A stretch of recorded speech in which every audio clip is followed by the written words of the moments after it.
अस्सलाम वालेकुम नाज़रीन, मैं हूं आपका होस्ट सनी खान लोधी एक बहुत ही डायनामिक प्रोग्राम के साथ जिसका नाम है हम सबका पाकिस्तान। और ये जो प्रोग्राम है हमारे OPTV के नाज़रीन जो हैं ये उनके लिए है। आज हम कराची पाकिस्तान के एक मार्केट में मौजूद हैं। यहाँ पे बेशुमार लोग मौजूद हैं। आप जैसे कि जानते हैं कि पाकिस्तान में अंदर ना सिर्फ पेट्रोल में इजाफा हुआ है बल्कि गैस, बिजली और मुतादिद चीज़ों के अंदर पैसों का इजाफा हो चुका है। पाकिस्तान के लोग बहुत ही डिस्टर्ब हैं इस चीज़ को लेके। मुझे नहीं लगता आने वाले वक्तों में ये लोग और हम लोग अपनी लाइफ को सर्वाइव किस तरह करेंगे, ये लोगों की राय मैं आपकी नज़र पहुंचाता हूँ। महंगाई इतनी हो गई है, आपके सामने की बात है। क्या तेल लेने जाएंगे 600 रुपये किलो तेल चल रहा है। जी हाँ, जी हाँ। आटा आप देख लें, चीनी के देख लें। गरीब आवाम मर रही है लेकिन इन लोगों को कुछ कर ही नहीं है। ये लोग अपने घर जेब में खड़ रहे हैं और क्या कर रहे हैं। गरीबों की कोई फिक्र ही नहीं है। गरीब इंसान जो 100 रुपये कमाने वाला इंसान है उसके हमें तेल भी नहीं आ सकता। आप सामने ही बात है ना, गवर्नमेंट। आपके कहने का मकसद है कि महंगाई बहुत ज़्यादा सर चढ़ के बोल रही है। बहुत ज़्यादा।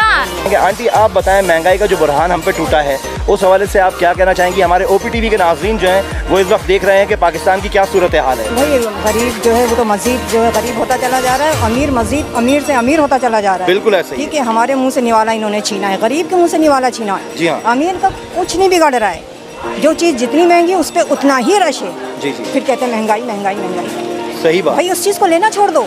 सही बात। जब आप उस चीज़ को लेना छोड़ोगे तो खुद ग्राफ नीचे गिरेगा। सही बात। ठीक है, लेकिन उस पर ज़्यादा रश है। आप देखें सोने की दुकान पे सुनार की रश लगा हुआ है। कह रहे महंगाई है महंगाई है। मार्केट में देखें आप, ये महंगाई है, बेइंतहा रश है। सन्नाटा होना चाहिए। अगर महंगाई है तो कहाँ की महंगाई है भाई? बात ये है भैया कि हम तो 50-60 साल पीछे चले गए हैं। जो बचपने में हम अपने बचपने में देखते थे ना कि लाइट नहीं होती थी, गैस तो थी नहीं उस दौर के अंदर। तो अब तो गैस का भी हो गया है। बल्कि आज 2 दिन बाद तो आज पानी आया है इस इलाके में, हमारे मलीर के अंदर 2 दिन बाद पानी आया, जबकि मलीर का पानी तो बंद होता ही नहीं था। बात ये है कि लोग यहाँ आ तो रहे, यहाँ पर आबादियाँ बढ़ रही हैं, पर यहाँ पर जो है ना, आपने अभी देखा मीडिया के ऊपर भी चल रहा है कि यहाँ पर तकरीबन 3-4 करोड़ की आबादी है। अब वहाँ 1.5 करोड़ गिना जा रहा है। तो वो पानी और जो उनके जो वसाइल है वो तो उसी हिसाब से देगी ना गवर्नमेंट। सही बात है। अच्छा, गवर्नमेंट है ही नहीं, कोई तवज्जो ही नहीं है। तो मेन चीज़ ये है कि भैया हमारे वो कहते हैं ना, जैसी कौम वैसा हाकिम। हम लोग वोट देते हैं ऐसे लोगों को जो काम नहीं करते। अब यहाँ का मुकामी होगा तो पता भी लगेगा कि हाँ यार, यहाँ वोट जिसको हम दे रहे हैं उसके पास पहले उसके बाप दादा के पास क्या था और आज क्या है। तो सबसे मेन चीज़ अब तो पानी गैस का मसला हो गया। अब तो गैस ही नहीं होती घरों के अंदर, गैस ही नहीं होती। टाइमिंग से आ रही है गैस। बड़ा मुश्किल हो गया जिंदगी गुजारना। क्या बस ये समझ लें कि अल्लाह ताला ने ज़िंदा रखा हुआ है और उसने रिज़्क़ का वादा किया है हमें देने का, तो अल्लाह ताला दे रहा है। बस सुबह होती है, शाम होती है, ज़िंदगी यूँ ही तमाम होती है। वो वाला OPTV के नाज़रीन जो देख रहे हैं वो देखेंगे पाकिस्तान की क्या कंडीशन है। अहमद साहब, आप मुझे ये बताएं कि ये जो इस वक्त महंगाई का बुरहान हम सब पे टूटा हुआ है पाकिस्तान के अंदर, बिलखुसूस आपने देखा कि पेट्रोल बढ़ गया है। पेट्रोल बढ़ता है तो हर चीज़ बढ़ जाती है। बिजली, गैस के बिल भी बढ़ गए हैं। तो इस दौरे हाजिर के अंदर हमें ये बताएं कि आप और हम अपनी लाइफ को किस तरह सर्वाइव कर पाएंगे। बस सबके सामने मीडिया अवेयरनेस दे रहा है, सबको पता चल रहा है कि महंगाई कहाँ है, पेट्रोल कितना बढ़ चुका है। और जो हमारे नए वज़ीर आज़म हैं कि उन्होंने जो वादे किए थे कि हम महंगाई और ये चीज़ें कम करेंगे, मगर वो दुगनी हो चुकी हैं। और हम क्या करेंगे? हम तो बस फिर इंतज़ार या खुदकुशी कुछ ना कुछ करेंगे, यही कर सकते हैं। अच्छे की उम्मीद नहीं है यहाँ पे ना अच्छा की उम्मीद रखें आप। तो जो है बचत करें, जो हो सके जहाँ तक अपनी बचत कर सकते हैं। बकाया तो मुझे कुछ समझ नहीं आता, अल्लाह से दुआ कर सकते हैं और अल्लाह रहम करे हम पे और आप सब पे। तो बस यही कह सकता हूँ। आप ये देखें नाज़रीन कि इस वक्त अहमद साहब का कहना यह है कि हमें नहीं पता कि हम अपनी लाइफ को किस तरह सर्वाइव करेंगे। हमें नहीं पता, इट्स मीन के यहाँ पे आकर के सेंस लेस हो जाता है इंसान कि हम अपनी लाइफ को किस तरह सर्वाइव करेंगे। हमारे साथ किस तरह की प्रॉब्लम्स आ रही हैं महंगाई को लेकर के और इन चीज़ों को कौन सॉल्व करेगा। यकीनी तौर पे हम जिस मुल्क में रह रहे हैं, गवर्नमेंट को चाहिए कि गवर्नमेंट जो है अपनी आवाम से अगर प्यार करती है तो इस चीज़ का ऐसा डिसीजन लें कि ज़िंदगियाँ जो हैं आसान हो जाएँ। मैं हम्बल रिक्वेस्ट करूंगा अपनी गवर्नमेंट से कि काइंडली आप भी ये इंटरव्यू देख रहे हैं, खुदारा अपने मुल्क के बाशिंदों से प्यार करें। लोग होते हैं तो मुल्क होता है, लोग होते हैं तो कौम आगे बढ़ती है। अगर आप चाहते हैं कि हमारे मुल्क की कौम आगे बढ़े तो अपने लोगों से प्यार करें, इनकी फीलिंग्स को समझें और अजनास और चीज़ों की कीमतों को मज़ीद नीचे लाएँ।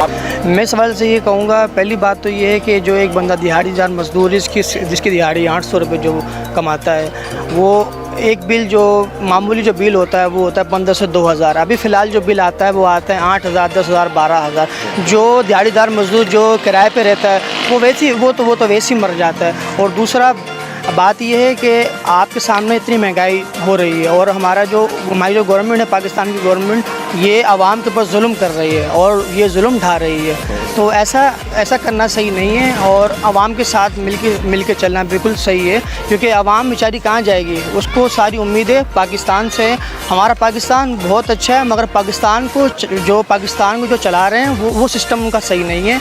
उनको चाहिए वो अपना सिस्टम बेहतर बनाएं और पाकिस्तान की आवाम पे जुल्म ना करें। तो डॉलर की कीमत जो है हमारे करेंसी के मुकाबले में बढ़ी है और वो डॉलर हमारे जो है वो हमारी ताकत में नहीं है और डॉलर की करेंसी बढ़ी हुई है। तो इसलिए हमारे पाकिस्तान के अंदर जो भी चीज़ बाहर मुल्क से आती है, जो इम्पोर्टेड आइटम है, उसके ऊपर बहुत टैक्स लगता है, जिसकी वजह से हमारी आवाम को लेने में बड़ी दुश्वारी का सामना करना पड़ता है। तो मैं चाहता हूँ हुकूमत से कि हुकूमत जो है ना इसके ऊपर सख्त नोटिस ले और हुकूमत जो है ना हमारा साथ दे, क्योंकि हमारे को सारी उम्मीदें हुकूमत से ही हैं, उसके अलावा किसी से नहीं है। और जहाँ तक बात रही कि इलेक्ट्रिक जो है ना वो नाजायज़ करती है और कि इलेक्ट्रिक इतनी लोड शेडिंग करती है, जहाँ पर बिलिंग है वहाँ पर वो लोड शेडिंग नहीं करती, जहाँ पर बिलिंग नहीं है वो वहाँ पर लोड शेडिंग करती है। वो गरीब आवाम के साथ जुल्म करती है और बिल नाजायज़ भेजती है। जो बिल 1000 का होता है वो बिल वो 5000 का बेचती है। तो गरीब आवाम बिल कैसे भरेगी?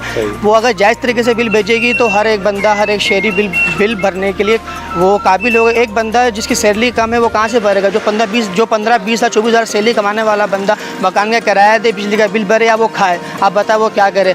हमारी पाकिस्तान की आवाम जो आप देख रहे हैं आजकल लड़के जो नशों में जो पड़ गए हैं, वो जो डिप्रेशन का शिकार हो गए हैं, उनको घर से उनको ज़्यादती मिलती है, घर वाले उनको बातें सुनाते हैं, वो घर से डिस्टर्ब होते हैं, इसलिए उनको घर वाले उनको डिस्टर्ब करते हैं, तो इसलिए वो नशे में लग जाते हैं, फिर वो चोरी चकारियाँ करते हैं। तो और वो क्या करें? आप बताएं, आप सामने इतनी महंगाई हो रही है, ये सब कुछ हो रहा है, महंगाई का बहरान हो रहा है और हमारे हुक्मरान जो है वो मज़े कर रहे हैं, वो आवाम के टैक्सों पे वो चल रहे हैं, आवाम की ताकत को वो समझ नहीं पा रहे। आवाम इस पर बड़ी गम गुस्से का शिकार है। आवाम बहुत गम गुस्से में है, मगर आवाम जो है बर्दाश्त कर रही है, वो पाकिस्तान के साथ है और पाकिस्तान के साथ वो हर तरह खड़ी हुई है। पाकिस्तान क्योंकि हमारा एक मुल्क है, क्योंकि हमारे को पाकिस्तान से सारी उम्मीद है, पाकिस्तान की आवाम पाकिस्तान से जाएगी तो जाएगी कहाँ, आप मुझे बताएं। बेशक वो कहीं ऐसे तो सारी उसकी उम्मीद है उसको पाकिस्तान से। तो मैं उम्मीद करता हूँ हमारे जो प्राइम मिनिस्टर साहब हैं, हमारे जो नवाज शरीफ के जो भाई हैं शहबाज शरीफ साहब से मैं रिक्वेस्ट करता हूँ कि वो पाकिस्तान के हाल के ऊपर गौर फिक्र करें और पाकिस्तान के ऊपर महंगाई का बहरान ना लेकर आएँ और डॉलर की कीमत को कम से कम करें और पाकिस्तान के अंदर जो बाहर मुल्क से आइटम आने में मसला हो रहा है इसके ऊपर वो सख्त एक्शन लें। और जो केलेटी की जो अपनी ड्रामेबाजी कर रही है, उसने जो है ना ये ब्रेक डाउन कर दिया, पूरे मुल्क में इसने लोड शेडिंग कर दी। इसकी क्या वजह है? मेरे साथ मौजूद हैं गयास भाई। यहाँ का हर शहरी, हर बंदा जो है वो महंगाई के दबाव में इतना ज़्यादा आ चुका है, इतनी उलझनों का शिकार है कि उसको अपनी लाइफ को सर्वाइव करना बहुत ही मुश्किल हो गया है। ठीक, मैं चाहूँगा गयास भाई यहाँ मौजूद हैं, OPTV के नाज़रीन देख रहे हैं। गयास भाई, आप बताएं महंगाई के हवाले से आप क्या कहना चाहेंगे? मैं महंगाई के हवाले से ये कहना चाहता हूँ कि जिस तरीके से महंगाई को बढ़ा रहे हैं, ये कैब कर रहे हैं। अब 20,000 रुपये तनख्वाह जिस बंदे की है वो 18,000 रुपये जो है वो पेट्रोल में उसका जा रहा है। पहले ये होता था कि 200 रुपये में आप आराम से शहर गए, अपने सामान रख के ले आए। अब उसका जाना बड़ा मुश्किल हो गया। 500 रुपये किस तरीके से गुजारा करेगा? और ये जो मौजूदा हुकूमत आई है, तो मैं इनके बारे में कहूँगा बड़ा अच्छा इन्होंने बेनिफिट ये करा कि सबको इकट्ठा करके गवर्नमेंट बनाई है। कम से कम मेरी उनकी तरह ये आवाज़ जा रही है। इस आवाम को भी लिफ्ट देते ना, इस आवाम के चहीते बनते आप लोग। आप अपने पैसे बढ़ाए चले आ रहे हैं और आवाम को लिफ्ट नहीं दे रहे। आवाम को लिफ्ट देना, आप आवाम को किस तरीके से लिफ्ट मिलेगा? अब जो 20,000 कमा रहा है वो 18,000 का उसमें दे देगा पेट्रोल में, तो वो कैसे गुजारा चलाएगा? घर में 11,000 रुपये में 1100 रुपये में क्या लाएगा सामान भर के घर का?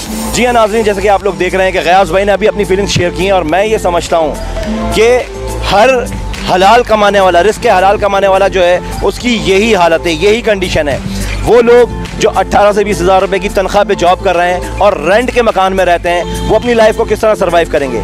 अगर वो अपने घर का रेंट पे करते हैं तो वो अपने बच्चों की एजुकेशन को कंप्लीट नहीं कर पाएंगे। अगर एजुकेशन को देखते हैं तो घर का खाना रह जाएगा। हमें नहीं अंदाज़ा कि हम अपनी लाइफ को किस तरह सर्वाइव करेंगे। मौजूदा हुकूमत जो है उन्होंने इस महंगाई के बुरहान को मज़ीद बढ़ा दिया है। क्या नाम है आपका? मेरा नाम मोहम्मद नवीद सिद्दीकी है। ओके, कहने का मकसद है कि हर चीज़ पे महंगाई हो गई है, गरीब आदमी तो वैसे ही टूटा पड़ा है। ठीक है। जहाँ जिसका 100 रुपये के पेट्रोल में इधर से उधर आने जाना होता था, अब वो 200 रुपये कैसे अफोर्ड करेगा गरीब आदमी? अच्छा ठीक है, आपका नाम क्या है? मोहम्मद यूनुस। यूनुस भाई, आप इस महंगाई के बारे में क्या कहते हैं? महंगाई बहुत हो गई, अब गुजारा मुश्किल से। महंगाई बहुत हो गई, गुजारा मुश्किल है। बहुत मुश्किल हो गया आवाम का रहना, आवाम का जीना मुश्किल हो गया। आने वाले वक्तों में क्या आप और हम मिलकर के सर्वाइव कर पाएंगे या नहीं? नहीं, ये नहीं बहुत मुश्किल लग रहा है, बहुत मुश्किल है। कुछ भी नहीं हो सकता है कि हम लोगों को ऐसे मरना पड़ेगा, अपनी जानें देनी पड़ेंगी और क्या होगा। नवीद भाई, मुझे ये बताएं, आप जॉब क्या करते हैं? मैं मजदूरी करता हूँ किचन के काम के अंदर। किचन के काम के अंदर। आपकी तनख्वाह क्या है? मेरी दिहाड़ी 1000 रुपये। घर आपका अपना है? अपना ही है। अच्छा, 1000 रुपये दिहाड़ी पे। बच्चे कितने हैं आपके? शादी नहीं हुई है, घर वाले हैं, फैमिली है? फैमिली है, मतलब खाने वाले माशाल्लाह से। ठीक फिर है। हम अपने घर को लेके कैसे चलने हैं ये हम जानते हैं, हमारा दिल जानते हैं। हुक्मरानों को तो बस ये है कि महंगाई करनी है, तो हम अपने घर को देखें या अपनी जाने दें, क्या करें। आप क्या करते हैं? मैं किचन में काम करता हूँ। आप भी किचन में काम करते हैं? किचन में क्या है, शेफ हैं आप? नहीं, हेल्पर में काम करते हैं। क्या तनख्वाह है आपकी? 900 रुपये जा रही है। 900 रुपये दिहाड़ी पर डे के हिसाब से। बच्चे कितने हैं आपके? 6। माशाल्लाह, 6 बच्चों के बाप हैं। और घर आपका अपना है? हाँ, घर अपना है। चले, घर अपना होने के बावजूद ये जो गैस के बिल बढ़ रहे हैं, बिजली के बिल बढ़ रहे हैं, पेट्रोल बढ़ गया है, आपका क्या कहना है इस बारे में? चीनी, आटा, चीनी भी महंगी है, बढ़ गए पैसे, ठीक ठाक पैसे बढ़ गए हैं, यानी कि मुश्किलात का सामना कर रहे हैं। मुश्किलात का सामना कर। अच्छा, ये जो 12 घंटे ड्यूटी कर रहे हैं एक जगह पे, दूसरी जगह पे बंदा जॉब नहीं कर सकता। सही कह रहे हिम्मत हैं, नहीं होती, हिम्मत हार जाता है बंदा। इतनी अगर करेगा, डबल भी अगर करेगा, हिम्मत हार जाता है। इससे आगे कुछ भी नहीं। गरीब आदमी बेचारा क्या करेगा, अपनी जान देगा। कितने घंटे की जॉब है आपकी? मेरी 9 घंटे। और आपकी? 12 घंटे। 12 घंटे और 9 घंटे। जाहिर सी बात है, जब एक इंसान 12 घंटे की जॉब करेगा, उसकी एनर्जी लेवल वो नहीं होता कि वो सेकंड जॉब कर सके। इट्स मीन दैट बाय कि आप 900 रुपये पर डे के हिसाब से अगर जॉब कर रहे हैं, आप 30,000 रुपये भी रख लें तो सर्वाइविंग आपकी मुश्किल है। मुश्किल, क्योंकि 6 बच्चे हैं, उनका पेट पालेंगे या उनको तालीम देंगे, क्या करेंगे, कोई डिसीजन ले नहीं पा रहे हैं कुछ भी आप। नहीं कर रहे। ऐसा ही है ना? लोग रो रहे हैं, लोग बोल नहीं पा रहे अपने आप को कि हम ये मजबूरी में। लोग अपने आप को अंदर ही अंदर मार रहे, खत्म कर रहे अपने आप को। आप किसके आगे जाके रोएंगे वो? तो ये बात आप हमारी गवर्नमेंट को बताएं, आप गवर्नमेंट से क्या चाहते हैं, क्या करना चाहिए गवर्नमेंट को? गवर्नमेंट को ये करना चाहिए, जब वो इक़्तिदार में आते हैं, ओहदा नहीं संभाल सकते तो हट जाएं। ठीक है, ठीक है, हट जाएं। आप भी यही कह रहे हैं। दूसरे मुल्कों से कर्जा ले रहे हैं, क्यों ले रहे हैं? आवाम को तो कोई फायदा नहीं है कर्जा लेने का इनका। ठीक है। ऊपर से टैक्स लगाते हैं। अगर ये कर्जा ना लें बाहर से, पहले से टैक्स लगाते, ये नौबत ना आती इन लोगों से। हमारे मुल्क के अंदर जो भी आया, चोरी आया है। जी, अस्सलाम वालेकुम। क्या नाम है आपका? मुदस्सिर मेमन। मुदस्सिर मेमन साहब, आप क्या करते हैं जॉब? मेरा लेडीज़ पर्स का काम है, सेंट्रल प्लाजा पे। लेडीज़ पर्स का काम है। और आप मैरिड हैं? नहीं, लग रहा हूँ मैं तो छोटा बच्चा हूँ यार अभी तो। नहीं, बच्चे हुए तो खैर नहीं है, माशाल्लाह कारीगर आदमी हैं आप पूरे। ये मुझे बताएं कि इस महंगाई के दौर में, जिस दौर के अंदर आटा, चीनी, चावल, तेल, घी के पैसे बढ़े हैं, उसके साथ साथ आप एक बात जानते हैं कि पेट्रोल के पैसे बढ़ चुके हैं, बिजली के बिल, गैस के बिल। इस मुश्किल हालात में आप पर डे क्या कमाते हैं? मैं पर डे 800 रुपये। 800 रुपये के हिसाब से आप क्या समझते हैं कि आपका आने वाले वक्तों में फैमिली को लेकर सर्वाइविंग कर लोगे आप? यहाँ पे कराची वाले को कोई फ्यूचर ही नहीं है। ओके। क्यों नहीं है? हाँ। यहाँ पे किसी को कोई देखने वाला नहीं है। ठीक है। क्यों देखने वाला नहीं है? बताइए। क्यों नहीं है? आप बताइए। ये सवाल आप किससे कर रहे हैं? मैं आपसे कर रहा हूँ। नहीं, गवर्नमेंट से करें। आपका हक, आपका राइट ये है कि ये सवाल आप गवर्नमेंट के सामने तो रखें। यहाँ गवर्नमेंट कौन है ये तो बताओ। मैं इख्तिदार में नहीं हूँ। मैं अगर चलो आप नहीं है ना, हाँ। मैं इनसे कह रहा हूँ। हाँ। यहाँ गवर्नमेंट कौन है? कोई भी नहीं है। यहाँ सब अपनी अपनी हुकूमत चला रहे हैं। जो देख लो लड़ने पे बाहर है, किसी को कोई प्यार से बात करो लड़ने खड़ा हो रहा है। कोई है यहाँ पे? उसकी वजह क्या है? नफ्सा नफ्सी का आलम है, महंगाई सर चढ़ के बोल रही है। इसकी वजह ये कि आवाम एका नहीं कर रही है। आपका कहना ये है कि आवाम को रोडों पे आना चाहिए, जिस अंदाज की महंगाई है। आवामों में एका ही नहीं है, हुक्मरान खाली अपनों को देख रहे हैं, अपना जेब भर रहे हैं। आवाम में अगर एका होना तो ये नौबत ही नहीं आएगी। पहली बात तो यही है। तो आवाम रोड पे क्यों नहीं आ रही? यही ना, इसके ऊपर आवाम को निकलना चाहिए। मेरा तो ये ख्याल है कि आवाम को आना चाहिए। का क्या सभी का यही ख्याल है। लेकिन क्यों नहीं आ रही? आवाम को क्या हो गया है? आवाम बेहिस हो गई है। आवाम को नहीं, आवाम को डराया जा रहा है। जी नाज़रीन, देखा आपने कि आज के इस प्रोग्राम लोगों की राय आप तक पहुंचाई और उनकी फीलिंग्स आपके साथ शेयर की। कितना मुश्किल हो गया है आज के हालात में लोगों का सर्वाइव करना। महंगाई ने लोगों की कमर तोड़ दी और गरीब आवाम जो है वो पिस के रह गई है। तो ठीक इसी तरह आप लोग लाजमी तौर पे हमारे इस प्रोग्राम को देखिएगा। इस प्रोग्राम से मैं इजाज़त चाहता हूँ, आपका होस्ट सनी खान लोधी आपकी इजाज़त चाहूँगा। Thank you so very much. आप लोग लाजमी इस प्रोग्राम को देखिएगा और अपनी फीडबैक दीजिएगा कि आपको ये प्रोग्राम कैसा लगा। और इसके साथ साथ आपने हमें ये भी बताना है कि मज़ीद हम इसमें चेंजेस क्या लाएं, और आपको कोई और टॉपिक देना हो तो उसका भी बताइएगा। Thank you so very much. अस्सलाम वालेकुम।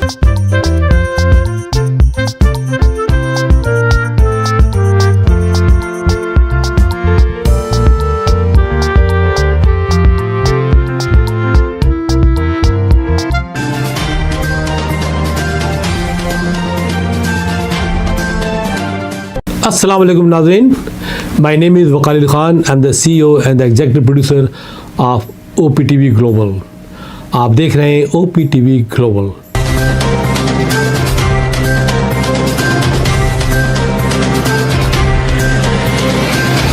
नाज़रीन याद रखिए, ये ओवरसीज़ पाकिस्तानियों का प्रोग्राम है। दुनिया भर में जहाँ जहाँ पाकिस्तानी आबाद हैं हम उनकी बात करते हैं और उनके ओपिनियन और उनके ख़यालात आप तक पहुँचाते हैं, और हम पाकिस्तान की तस्वीर भी पेश करते हैं। याद रखिए, देखते रहिए OPTV global, everywhere, anywhere, any time, and also subscribe OPTV global. भूलिए नहीं, आज ही हमारे प्रोग्राम को सब्सक्राइब करें, और हाँ, हमारे हर प्रोग्राम को लाइक भी करें। देखते रहिए प्रोग्राम, और हम पेश करते रहेंगे आपके लिए प्रोग्राम। याद रखिए, भूलिए नहीं, इससे पहले कि आप भूल जाएं, टीवी बंद करने से पहले, फ़ोन बंद करने से पहले प्रोग्राम को सब्सक्राइब कीजिए। आप देख रहे हैं OPTV global. Faber Fusion is a company run by clinicians. When we are looking at a patient, we are looking at the patient's medical needs first. Patient is in the comfort of his or her home. They're watching the TV, they're doing their chores while the infusion is going on. And patient's copay and deductible will be much lower if done at home than in the hospital setting. Home infusion, all in all, is a winning place for getting infusions done. It is a heartening fact that you may obtain the best return on investment from your knowledge. You can progress by taking one step at a time every day and getting the greatest outcomes. American Education for Foreign Students provides online certification programs to assist you build your job skills in the United States. AMEDFS offers students hundreds of certificates courses worldwide. There are no limits to learning, and with AMEDFS, you can begin your journey of studies by enrolling in these courses at your own pace, no matter where you are in the world. Our certificate programs are cost-effective and can help you improve your skills and knowledge. The best part is that you can learn these courses in your desired duration. We offer countless courses in various disciplines. Many courses are available, including business, information technology, programming, and project management. Our mission is to make high-quality education accessible globally. For more information, visit our website www.amedfs.com or call us on 1909 5762 982.